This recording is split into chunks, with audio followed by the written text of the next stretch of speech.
This is Mount Cook, New Zealand's largest mountain, standing at a height of 3,724 metres. Mount Cook also goes by the Maori name of Oroki and is situated within the Mount Cook National Park. The national park is by far one of the most beautiful places in the world, full of incredible lakes, mountains and views. In this video, I went to the national park to see this incredible mountain in person. But first, you join me from the town of Twizel, which is one of the closest towns to the park. Now, the best way to sort of see the mountain and the national park is to do this hike called the Hooker Valley Track. It's a very popular hike here in New Zealand, in the South Island. It's about 10 kilometers long and it's fairly flat and it's supposed to give some of the best views. However, sadly, at the time of filming this video, so May 2025, the hike is closed. One of the bridges near the start of the hike is apparently unstable. So they've closed the hike off. You can still do a bit of it, but instead of being a 10-kilometer hike now, it's only a 3-kilometer hike. So what we're going to do instead is a hike called the Saily Tarns track, which is a much shorter hike. It's only 5 kilometers the whole way around, but it does go up higher in altitude. And it's supposed to give some good views of Mount Cook. So hopefully that makes up for the Hooker Valley track being closed. And then in the afternoon, depending on how much daylight we have left, we might do a bit of the Hooker Valley track that's still open. But before we can do all of that, we need to drive towards the national park, which is 50 minutes away from Twizel. So let's get on the road. I don't know if you guys can see in the distance, but those mountains are what we're going to be driving towards. I feel like it's going to be one hell of a scenic drive.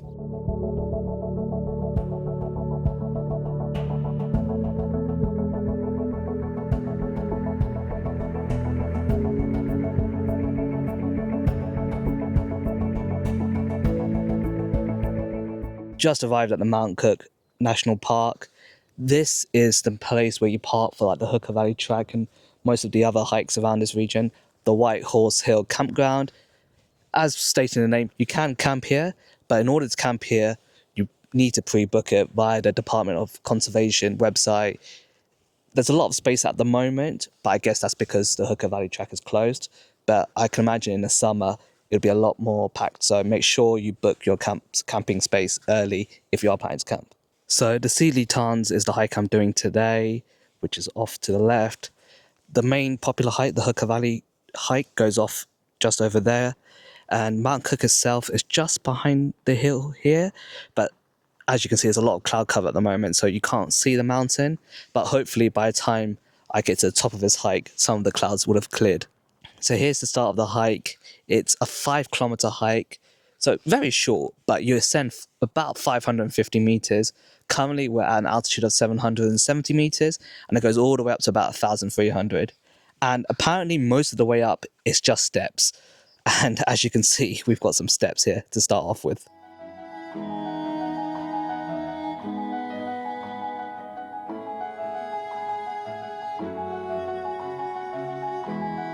I'm using the All Trails app to guide myself around on these hikes, but I gotta say, all the hikes I've done here so far in New Zealand are very well signposted. I feel like it's impossible to get lost. Hopefully I haven't tempted fate.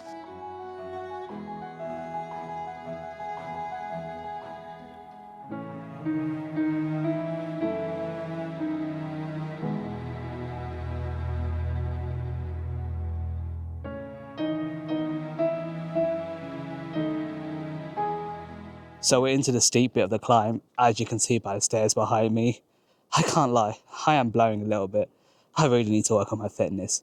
But on a positive note, at least I've got a good view to give me company. I mean, check this out. We've got a pretty lake over there, but more importantly, in the distance over there, I believe that's our first glimpse of Mount Cook. The top of it is covered by the cloud, but this is the mountain we came here for. I've just stopped at this little bit to catch my breath. But yeah, hopefully this gives you an idea of how far we've ascended. I mean, look at all those stairs. It's very short in terms of distance, but it's very steep. I think so far we've ascended about 250 meters, so we've still got about halfway to go in terms of total ascent.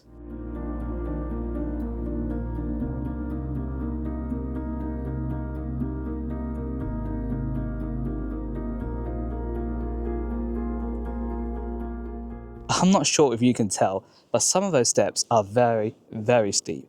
And I'm not the tallest of people, so my quads are getting a good workout. It's also starting to rain a little bit, which makes me think coming down it's probably going to be more tricky than going up. So I've just reached something called the lower viewpoint. Down there is the car park we started this hike from. Over there in the distance is the town of Mount Cook itself. Well, I don't know if you can say that's a town, maybe large village. And then if I pan out to my left, that's where Mount Cook is, surrounded by the clouds. And this is what we have left to get to the top, about 200 meters of elevation left to climb. Let's get our head down and power ourselves to the top.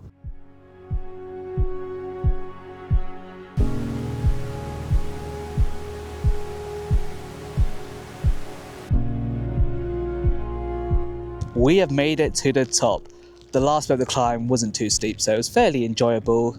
The views from here are not too bad, but as you can probably tell, it's raining and it's also very windy, which means it's quite cold up here. These are the views from the top. It's absolute sunshine over there, but then if I pan around here, it's a lot more murky. So in front of me we have Miller Lake, that lake over there is Hooker Lake, and then Mount Cook in the distance over there. As it's raining and quite windy up here, I'm going to take a quick 10-minute break and then head back down. So I'll see you guys back at the bottom.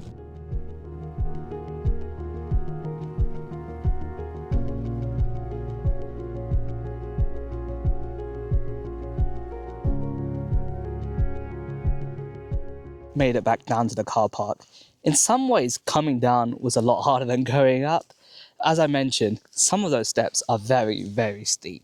And so like when you're coming down, you really have to like take your time and sort of like crawl your way over it. It was like I was a toddler basically learning how to walk. It can't have been a good sight. Overall, the Saily Tarns hike was fairly enjoyable. Like I said, you do ascend quite a bit and there are a lot of steps, and I mean a lot of steps. But it's overall it's quite short in terms of distance, so it's not too exhausting, but you do feel it in your knees and ankles. Right, I think we're going to take a quick break to grab some lunch, and then we have a couple of hours of daylight left, so we'll probably try and do whatever's open on the Hooker Valley track. Lunchtime over, time to do whatever is open on the Hooker Valley track. So by far the most popular walk here in the Mount Cook National Park is the Hooker Valley track. As you can see here, it's probably one of the most popular walks because it's relatively easy. It's about a 10-kilometer walk there and back. You only gain about 80 meters in elevation. You can even see here it says it's an easy walking path, so it's pretty accessible for everyone, and it gives some of the best views of the surrounding mountains.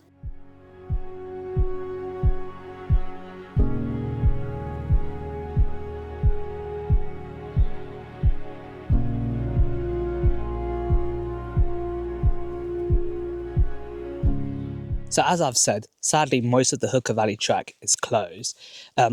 If you saw from the viewpoint I was at earlier, there's 2 lakes and there's a few bridges that go over those 2 lakes. And apparently one of those bridges is very unstable. So they've closed it and you don't expect to reopen the whole track until mid-2026. I think they're planning to build a new bridge. So it's going to be closed for well over a year. So if you are planning to come to Mount Cook National Park within the next year, keep that in mind. But apparently there's a viewing platform that's open that you can visit, and there and back is supposed to be 1.5 kilometers. So we figured, since we've got a couple of hours of daylight left, we may as well go and check it out. So we've been at the national park for about 4 or 5 hours now, but we finally have a relatively clear view of Mount Cook. It's that pointy thing right in front of me.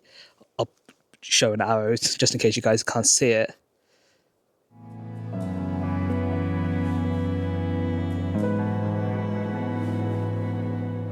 So here's the viewpoint of Miller Lake.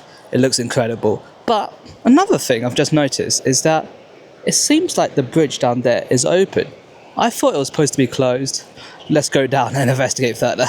So, having just spoken to a few people, the first bridge is open. It's the second bridge that's actually closed. But apparently the viewpoint is just before the second bridge, so we're going to head up there. Seems like an actual decent amount of the track is open.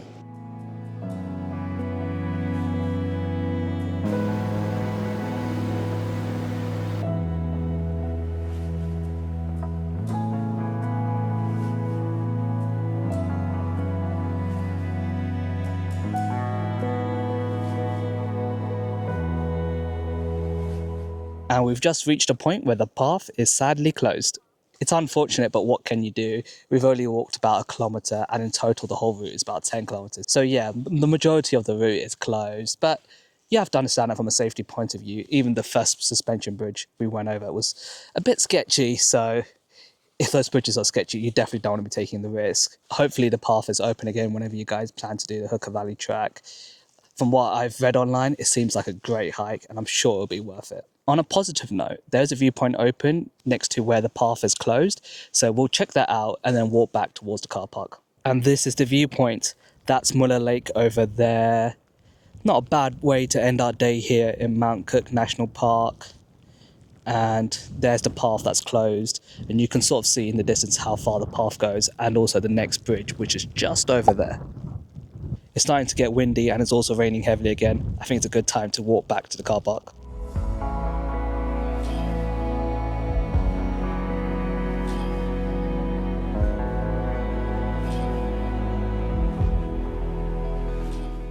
I've made it back to the car park. I've had a great time here exploring the Mount Cook National Park. The views have been amazing, and I hope you guys would agree. It was a shame that the Hooker Valley track was closed, but it kind of worked out because the Hooker Valley track was closed. We ended up doing the other hike, the Saily Tarns track. I always mess up the wording for that. And even though that was way more challenging than the whole Hooker Valley track hike could have been, it was also a lot more rewarding. And so I feel like I got a best of both worlds. I did a relatively chill hike and a lot more challenging one. Hopefully you guys have enjoyed this video and I've given you inspiration for something you can do in the future if you're here in New Zealand. I hope you're all doing well, stay safe, and I'll see you guys next time for the next episode of my New Zealand adventure.